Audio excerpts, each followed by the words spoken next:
Okay, so let's get into football. Today, this summer, we have already recorded plenty of podcasts about a league that we don't know exactly when it's going to start, about preseason games that we don't know when those are about to begin. But we have covered so many bases in fantasy football this offseason. Now, a lot of that are positives.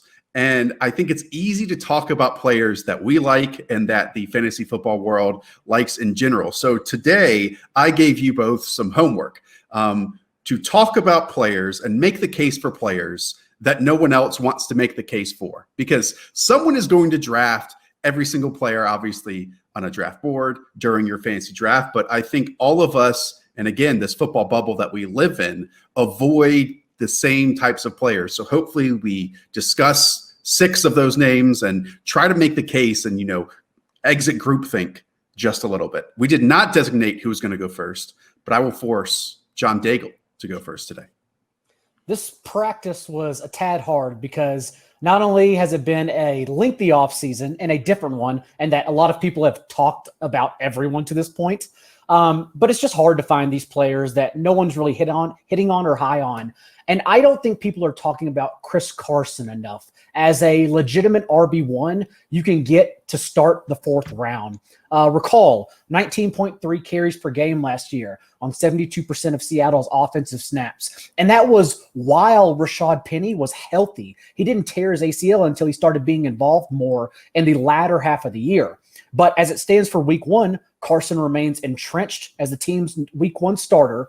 We know Penny, all signs point to him beginning on the PUP list and missing the first 6 games, which is a giant red flag for his status throughout the entire year, not just the first 6 games. And I believe Chris Carson's ADP has fallen recently, jostled just a hair, but fallen just enough the past month because of the Carlos Hyde signing on May 23rd. However, they play similar roles. And this is a team that couldn't get anyone involved behind Carson while he was healthy. So if Carson comes back from this offseason hip surgery healthy, and they haven't said anything like they've said about Penny to where he's going to be lagging when he returns, then I think Carson walks right back into that bell cow role. And as we know, it is so hard to find someone legitimately labeled a bell cow in the 3rd, 4th, 5th rounds. And Carson's just that.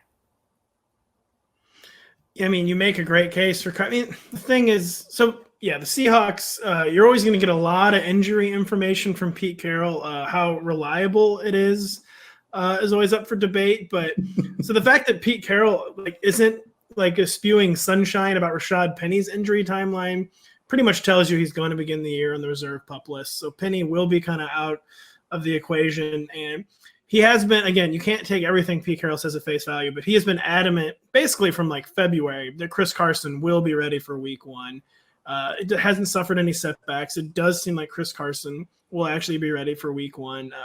The only thing, so he's probably going to be healthy, but we know about it's not just the hip with Chris Carson. This is a very long, concerning injury history for a player who runs so violently. But yeah, I mean, Carlos Hyde is not concerning. Carlos Hyde's not going to carve out he's not gonna be an every down 3rd down back.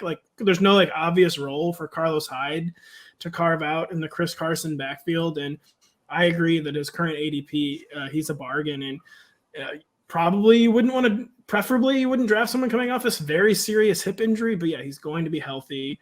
We know what a fantasy producer he is when he's healthy. My way too long-winded way of saying I agree with John Daigle. A better host would have set this topic up a little bit better, because I think there's multiple avenues we could go down for what this topic actually means of making the case for players that no one else is making the case for. Some of it here is that I think Chris Carson's kind of just slipping in the cracks of fantasy football drafts and just, isn't really a lightning rod type player that people feel the need to discuss. The other part of that is just people dislike certain players, right? It's like they're on their do not draft list. Chris Carson, I don't think that applies to at all. And it's interesting because just looking at the FFPC ADP recently, and it's changed quite a bit in the last few weeks, and that's wonderful for our ability to talk about this. But there are players that are going above Chris Carson right now who don't have the backfield to themselves. I mean, there's Jonathan Taylor, the rookie with Indianapolis Colts, who Marlon Mack is, coming off maybe as good of a season that Chris Carson posted last year. And we just expect, Jonathan Taylor to have that backfield. David Johnson is ahead of him right now. Melvin Gordon, who, Pat, you and I have talked about in previous weeks. Carlos Hyde has even gone on record to the local media and saying, yeah, we know that Chris Carson is a starter in this backfield.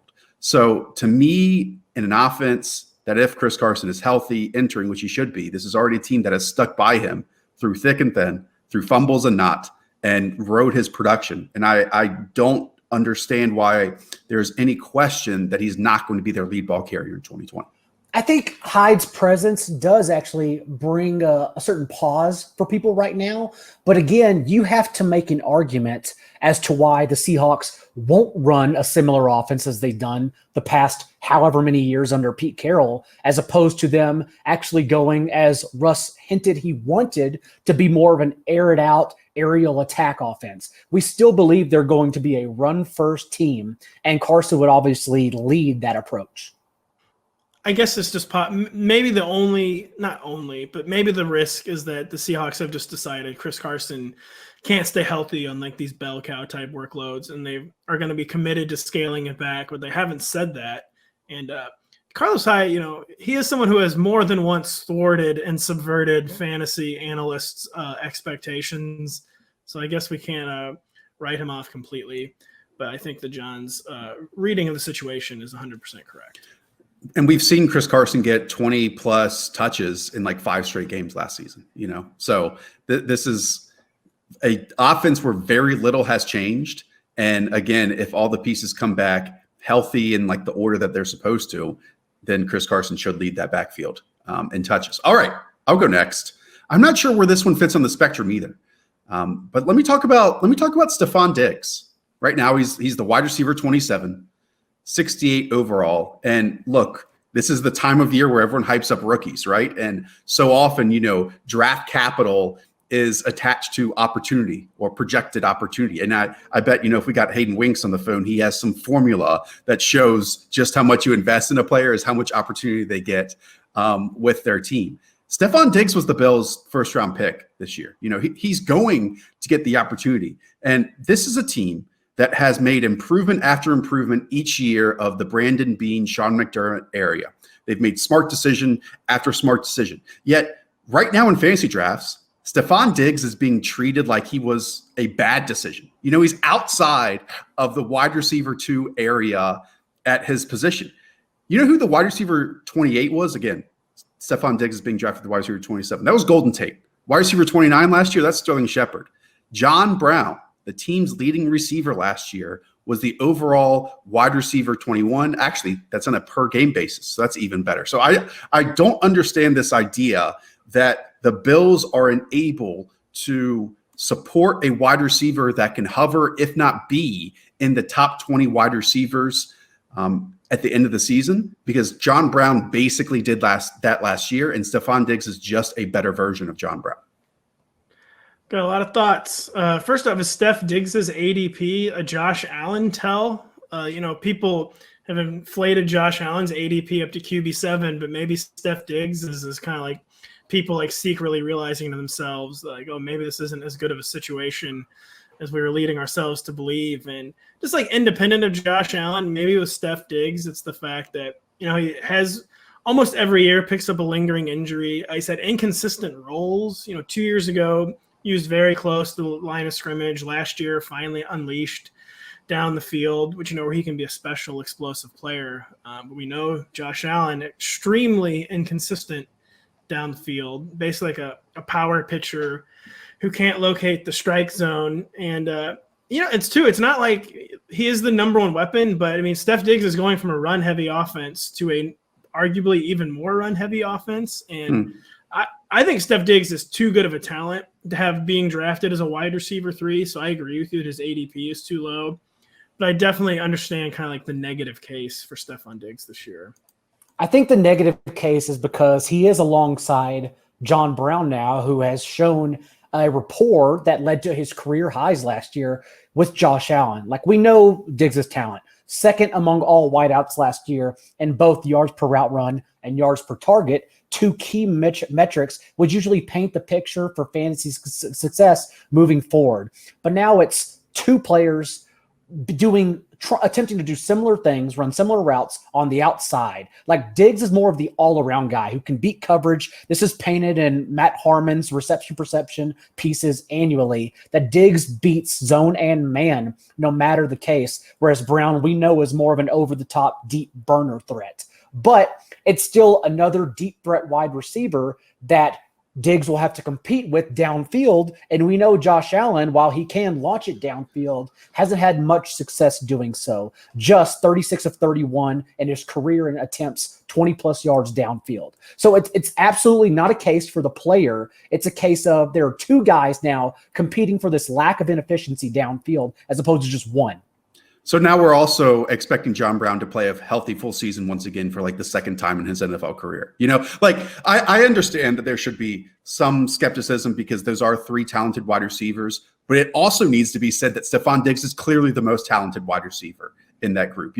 I actually think with this Bills team and this passing offense, the goalposts are being moved a little bit because we're just acting like this team cannot support someone who has been one of the best wide receivers in the NFL the last 2 years. Again, Josh Allen supported the wide receiver 21 last year in PP and full and fantasy points per game last season. That's not what like Ryan Tannehill did with A.J. Brown. That's not what Drew Lock did with Cortland Sutton. That's not what Dwayne Haskins did with Terry McLaurin. That's not what Russell Wilson did with DK Metcalf. None of those guys did that. Josh Allen did that with John Brown. For 8 games. Sure. But for 8 games, for the first half of the season, then the whole offense kind of went off the rails in the second half of the season. But I believe that Josh Allen can do that with Stefon Diggs.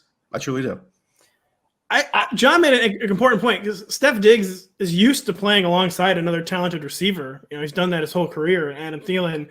But John's right, where it's more of like a skills and usage overlap with John Brown, and I do think it is a real concern.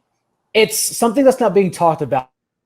If we had a bold predictions column, it is absolutely in the range of outcomes that John Brown outproduces Steph Diggs this year. And not because he's a better all-around receiver, just because he has the one-year rapport working with Josh Allen. It stinks for Steph, too, because, Josh Allen's probably a quarterback you're going to need some off-season reps with, to get used to his timing and rhythms, and they do not have that. But Steph Diggs is a special player, by the way. On my Madden dynasty, set a lot of records. And if in man coverage, you leave him in man coverage, it's basically a 70-yard touchdown every time. Doesn't matter the difficulty level. I said I truly do believe this. That's probably a stretch because I'm really just trying to make my point here. I think like the gist of this entire podcast today is we all don't necessarily truly believe in what we're saying, but we're doing our best to make the case again for players that no one is making the case for. Stefon Diggs and Terry McLaurin are going back to back in FFPC drafts right now. I would 100 times out of 100 times take Terry McLaurin in that scenario, right? So I'm trying to make the case, but I feel like I did make one here. We just saw a career year for John Brown. We basically just saw a career year for Cole Beasley, yet we are expecting, based on comments, not just from you guys, but from everyone else, Stefon Diggs just to have a down year out of nowhere. I don't buy it. I don't buy it. Diggs, Cortland Sutton, and Devontae Parker seem to be the three guys that continue to fall as more and more people catch up to their splits and their changes this offseason. And yeah, it just sucks because all three are great players, but their situation is not one that's enticing to even talk about. Diggs, we kind of forget, has been an inconsistent player his entire career. And now he's been consistently awesome. He's been very inconsistent. He picks up a soft tissue injury every year that will disappear for 5 or 6 game stretches at a time. And last year he was finally kind of moving past that. But now, it's just a new offense with a much more inconsistent quarterback. And I do understand the negative. Steph Diggs is amazing. He should be one of the 10 best receivers. He probably is one of the 10 best receivers in the NFL. He just can't get in the exact right situation. Still only 26, though. Tons of time to get even better. All right, Pat, you're up. Who are you making the case for that no one else is making the case for? As you've kind of alluded to, you can find anyone to make the case for anybody, so I'm not going to pretend I'm the only person making the case for this player. But well, David do it best. Do it fast. David Johnson is barely being drafted as an RB2. He's currently the RB21, and we've heard a lot. We've talked about a lot on this podcast. David Montgomery is someone is like, you don't have to love the player. You just have to love the opportunity. And it's all about role in fantasy. And David Montgomery is going as the RB26. And you hear that argument applied to him a lot. It should be applied to David Johnson because talk about a tell. The tell was what the Texans gave up for David Johnson, which was one of the 3 best receivers in the NFL. And even with Duke Johnson there, David Johnson is being brought in to be a 3-down, every down player. And, this should be an offense, even without DeAndre Hopkins, there should be a lot of drives to finish near the goal line. And David Johnson, we don't know how much he has left physically, but we know he's capable of playing all 3 downs. The Texans have all but, shouted from the rooftops that that's what they're going to do with David Johnson with the trade price they gave up for him. And you don't have to love, you just have to love this role. And to me, RB21 is just too pessimistic on David Johnson. He's going to be a locked-in mid-range RB2. Among these questionable guys we always discuss that have looming concerns, David Montgomery's vision last year in his rookie season was awful.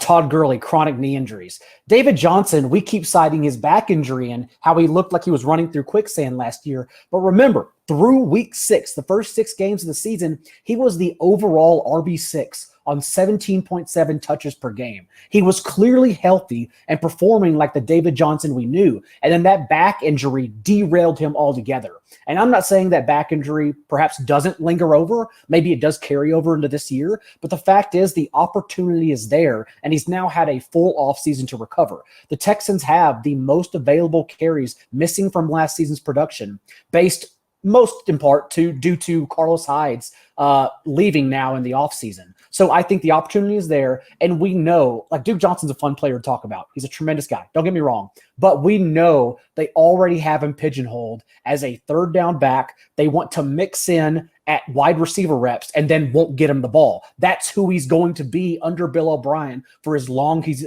on the Texans. So David Johnson is a true RB1 or borderline RB1 in my mind still. Ooh.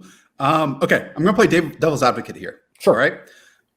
And I'm going to channel Hayden Winks because he's gone on this spiel lately of, not citing total fantasy points at the end of the season and where a player stacks up, and instead looking at fantasy points per game. Because I'm going to say I've always been on that train, by the way. Right. This isn't a Hayden creation. Got it. Hayden we got to keep the on the rise employee at Rotoworld down. Right. Hayden's not that good. Great. He's Got not, it. I don't love him at all. He'll just have our jobs in 2 years. So what I was going to say is that Carlos Hyde was a top 24 scoring running back last year. I think in standard formats, he was the running back 23. But then when you look at his fantasy points per game, it was like an average of 9 fantasy points per game. So like, Pat, that's not, really going to win you your weeks, is it? Like a back that is averaging anywhere from 8 to 9, sometimes a little more, sometimes a little less than that. I understand some type of consistency is good on a fantasy roster, but do we think that David Johnson has more big play ability in him this year, more spike week potential in him? Because I'm not sure if we've seen that out of the David Johnson after his, first 2 to 3 years in the NFL. Well, the huge difference here. David Johnson is one of the most identified with pass catching backs in the entire NFL, whereas Carlos Hyde caught like 5 passes last year. That's just straight up not going to happen with David Johnson. So the floor will be much higher, even with Duke Johnson there. David Johnson, on paper is one of the best pass catching backs in the entire league. So the floor will just be considerably higher than it was with Carlos Hyde. Even in standard scoring leagues at this point, if you don't catch passes, your floor is very low and your ceiling very inconsistent. So that's just going to be a huge difference between the two. And on that same note, I mentioned David Johnson, overall RB6 through 6 games. I will say he also averaged 15.2 fantasy points per game in those first 6 games, which, if extended, if he stays healthy over the full season, would have finished 6th overall among all running backs. All right, we're at the halfway point of making the case for players no one else wants to make the case for. If you're checking us out on YouTube, go to your podcast feed, either on iTunes or on Spotify, wherever you listen to podcasts, and be sure to download the Rotoworld Football Podcast. Our entire, reason to live at this moment is to help you win your fantasy league. So do us a favor and subscribe, and maybe even leave a rating and review. It's probably the second reason for me after my 3 beautiful children, but or 2.5 since the third's not here yet, but it is up there. I gotta find a way to open that beer on my knee. But other than that, yeah, I'm trying to live for the people. Guys, I'm trying to sell the importance of this podcast to everyone. Okay, all right, John Daigle, we have 3 more names to mention. You're up first. All right, this is a little wild one since my first option got ruled out by the great Josh Norris. I'm going with A.J. Dillon here. Now, remember, Aaron Jones played 56% of the snaps, and the 13 games Jamal Williams finished healthy, and 66% of the snaps in the 3 games he basically ran wild without Jamal Williams. In those 3 games as well, Jamal Williams, 44 targets, a 10% share, to Aaron Jones's 47, an 11% target share. So remember, Matt LaFleur wants to use 2 backs. And in adding A.J. Dillon, he now has a grinder to add to Aaron Jones's receiving efficiency.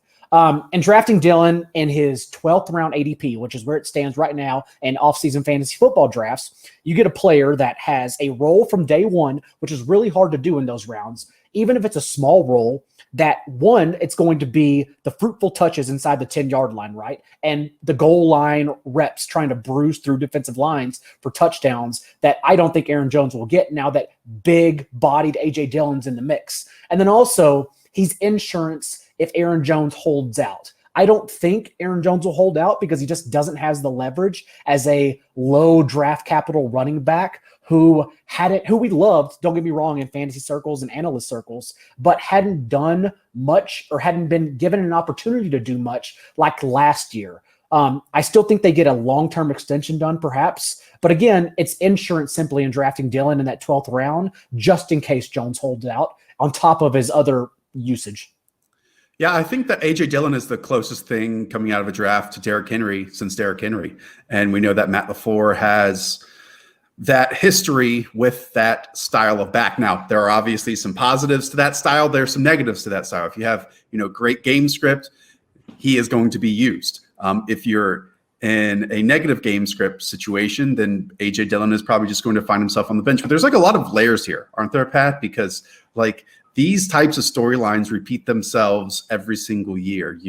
A back who's in the last season of his contract coming off a great year, possibly being replaced because they haven't signed a long-term deal yet. I just wonder how much and how frequent that story is going to find itself being a positive for the rookie this season based on our offseason.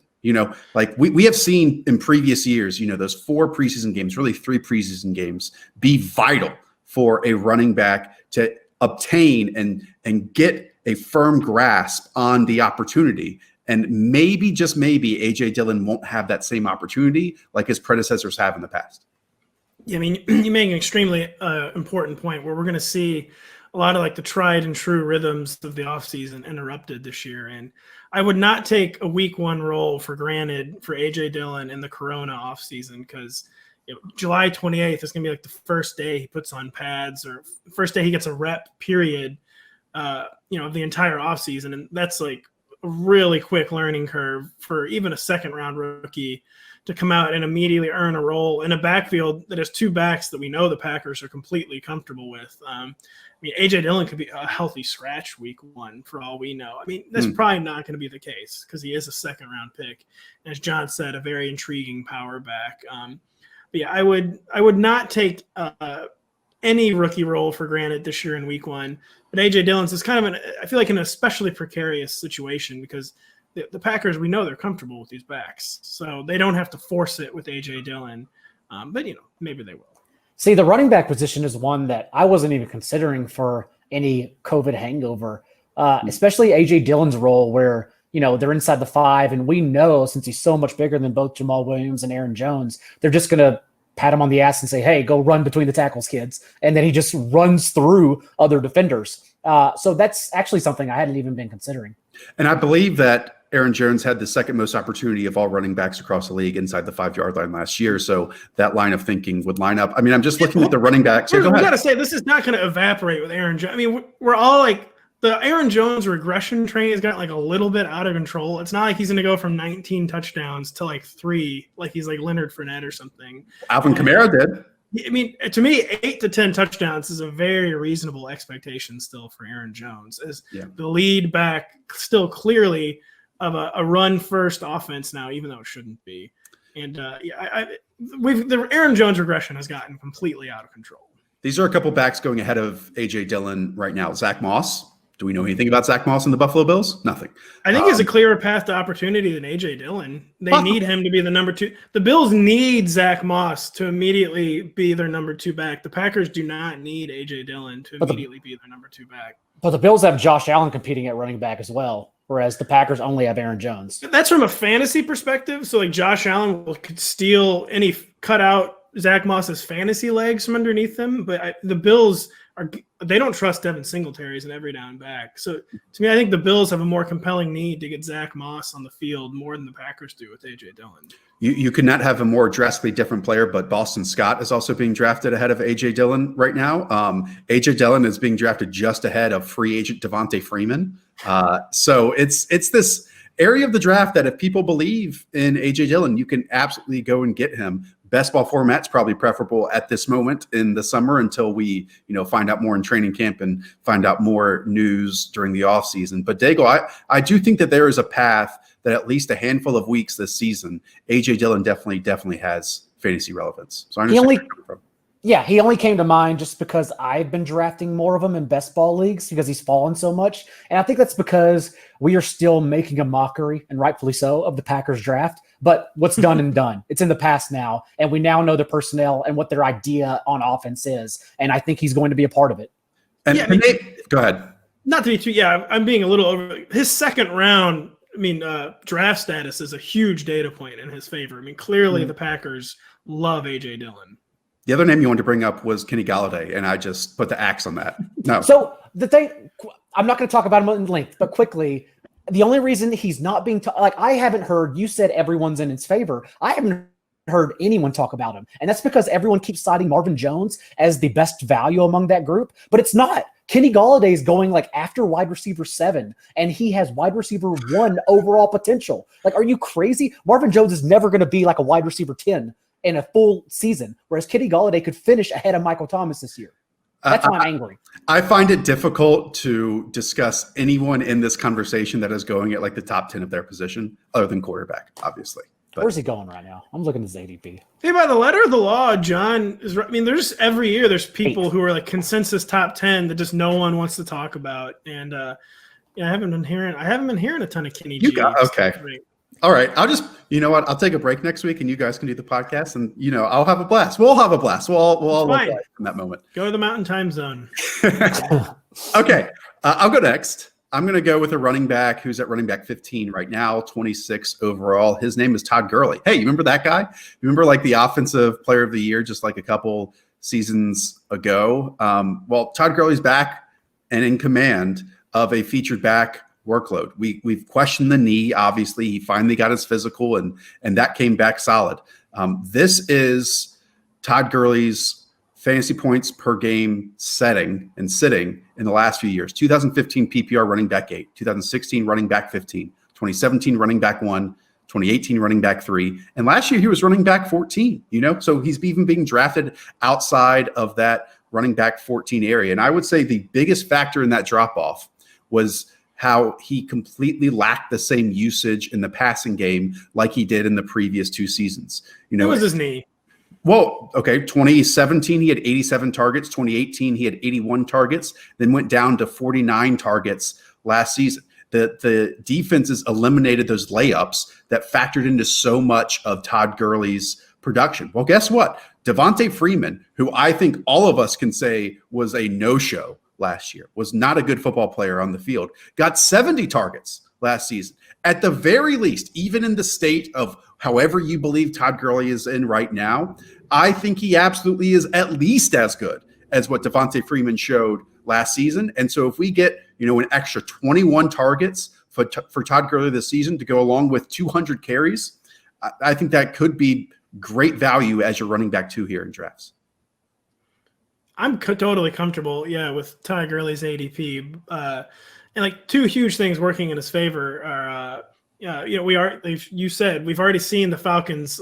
They'll commit to a lost cause at running back, and Todd Gurley might be a lost cause, but they'll commit to it. And the lack of compelling backups against him, maybe some Brian Hill truthers might disagree with that, but we've already seen the Falcons, what they're willing to do in this kind of situation. And there's just not a lot of talent behind him. I mean, still on the concerning end, even the Falcons are giving, on the record quotes about having no idea what to expect from Todd Gurley's health. And you are correct that the collapse of the passing game usage was the biggest factor last year, but we know why. It was because of his knee, and they didn't think he could be an every down player anymore.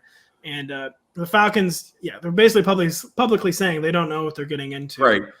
So the risk is very real, but I agree, at RB15, I think he's a very safe 2-down investment, and he's going to catch passes. So even if he's an extremely inefficient player, Todd Gurley, I think, will still pretty easily be an RB2. In those first 7 games for the Rams last year, he averaged 13 carries and 3 targets per game. And remember, 3 targets on a team that targeted their running backs at the league's lowest rate last year, on 69% of their snaps. And I know we're worried about how they've mentioned not knowing about his health and potentially having him on a particular snap count.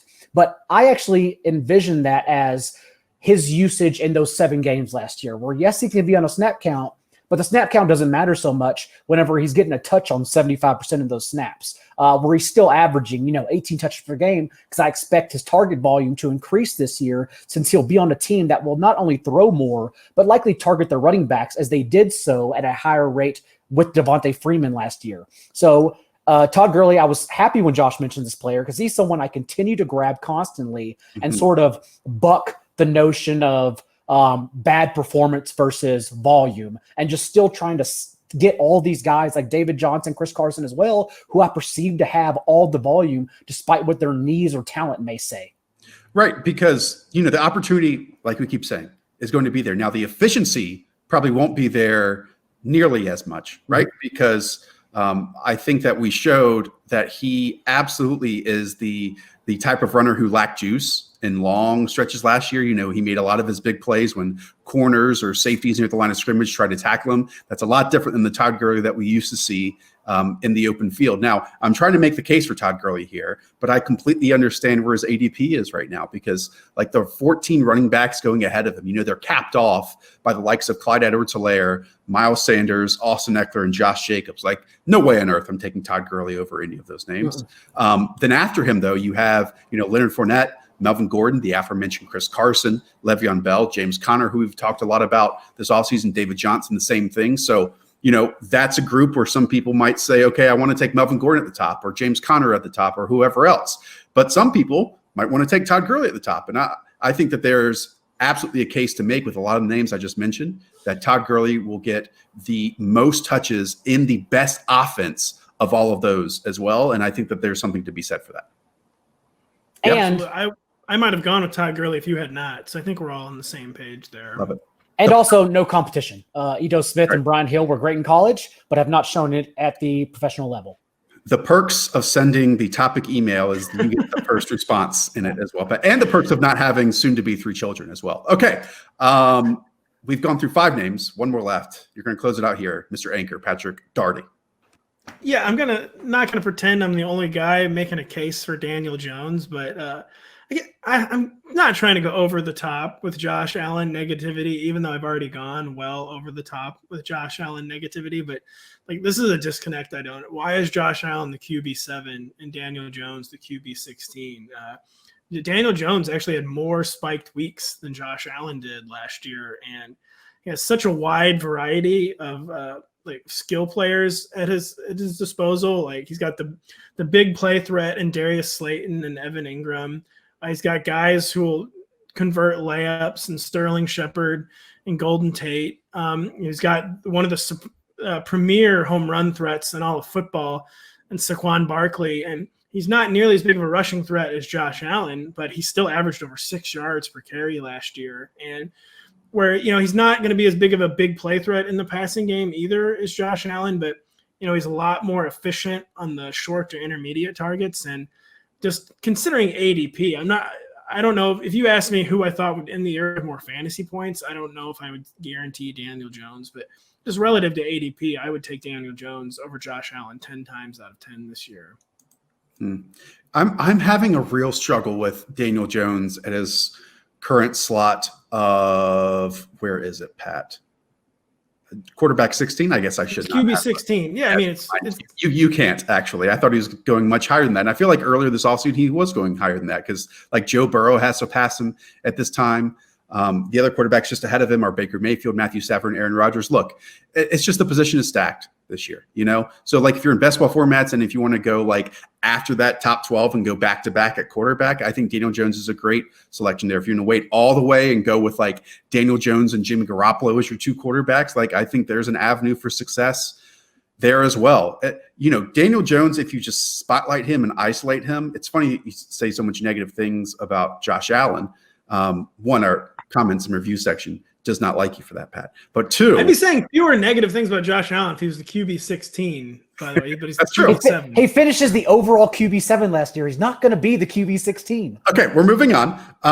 But the thing with Daniel Jones is like he had those like same brain farts, right? Like those same moments where he just Turnover machine. Yeah, completely blacked out the defense, anyone that was working around him, and just wanted to make a play. I think there's a lot of admirable traits there because of that. Like he is a playmaker. He does want to throw downfield when a lot of other quarterbacks like Derek Carr would just want to check down. Now, the other part of that is that leads to fumbles, right? And fumbles were a major issue last year for Daniel Jones, some caused by himself, some caused by the offensive line. One, hopefully the offensive line is improved this year. But two, that's probably a trait, and I'm no quarterback guru or whisperer, that's probably a trait that you can improve on, that we have seen improved on in the past. So that mentality that we saw with Daniel Jones, which I don't know if a lot of us connected that to Jones entering the NFL, but he is a playmaker. He is someone who wants to throw down a field. And I'm excited to see what happens to him in his second season in the NFL, because I think he's already surpassed a lot of people's expectations, probably including myself, to be perfectly honest. I will stress this early before we enter the summer months. I don't think you need to draft Daniel Jones in season-long leagues because of his opening schedule. I truly believe he's going to be available on waiver wires by week 6, and then you can pounce and jump on him in one quarterback leagues. He opens against the Steelers, the Bears, on the road, by the way, 49ers hosting them, then against the Rams traveling cross country, and then a divisional game against the Cowboys in Dallas. After those first 5 games, then he gets the Redskins and, a much easier schedule after that. But I think people will drop him after week 4, and thus I would focus on him then as opposed to worrying about drafting him. That is my only concern with him. I think that's a fantastic point. It's a very fair point. And I probably, we're talking about blind spots here, for fantasy is probably not looking and caring enough about, their opening 3 to 4 to 5 week schedule. And at times that's unpredictable, especially week 1, and probably more so this year. But this year home field advantage might not be a thing anymore. So right, who knows? Right. So that mindset that you just brought into this equation, Dago, I think that's fantastic. And in best ball, like a guy like Jimmy Garoppolo, you can have because he has one of the easiest opening schedules, and thus you can shield Daniel Jones by drafting him, having an easy first 5 games, and then in best ball it'll hopefully unleash Daniel Jones. Closing thoughts, gentlemen? Did we cover it all? Think we did a good job?